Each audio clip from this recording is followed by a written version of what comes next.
Alright, something has come to my attention. Over the last decade, there has been a disturbing trend among production companies to blame the audience for the failure of a cinematic project. For years, critics and analysts have rightly decried these assertions as divisive, malicious, and most often outright wrong.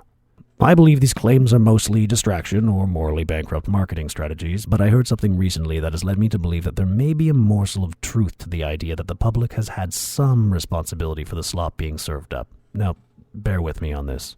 This was brought to my attention by a Pokatuber of all things. That's a YouTuber who makes Pokemon content. He talked about speculative fan art, and how in the past, Game Freak and Nintendo have had to change final Pokemon designs to avoid similarities to illustrations posted online. I've included a link to his video and channel in the description. Artistic Pokemon fans have posted their designs for years, and in a perfect world, we would all share in the fun. Seeing your design show up in a film or video game would feel amazing, but in the age of entitlement, it dictates that ease of access means compounded liabilities. So if a design looks suspiciously like someone's fan art, how does one go about the discussion of royalties?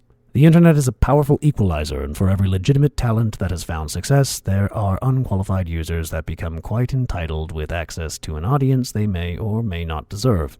It's inevitable that designs will overlap. There's just too many people in the world for illustrations to be perfectly original. This has got me thinking about fan communities in general. One thing that has always united fans of a certain IP is their love of speculation for where the story might go. Now, I don't think it's too much of a stretch to assume that a creator would demand some sort of payout if their posted speculation or fanfic coincided with the official product.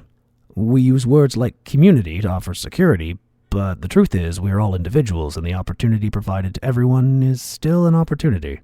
Much like accusations of being an ist or phobe for not liking terrible decisions made on new movies or games, someone acting in bad faith can just as easily present liability to those responsible for our favorite franchises. I often get criticized for taking things too seriously, but that is kind of my thing. I'm not sure what there is to be done about it, but it's an interesting discussion.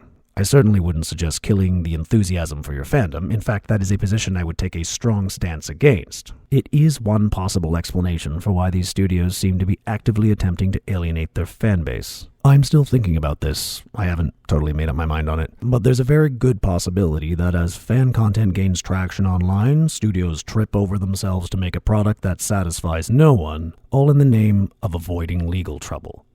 It's not necessarily bad. It's just something to think about.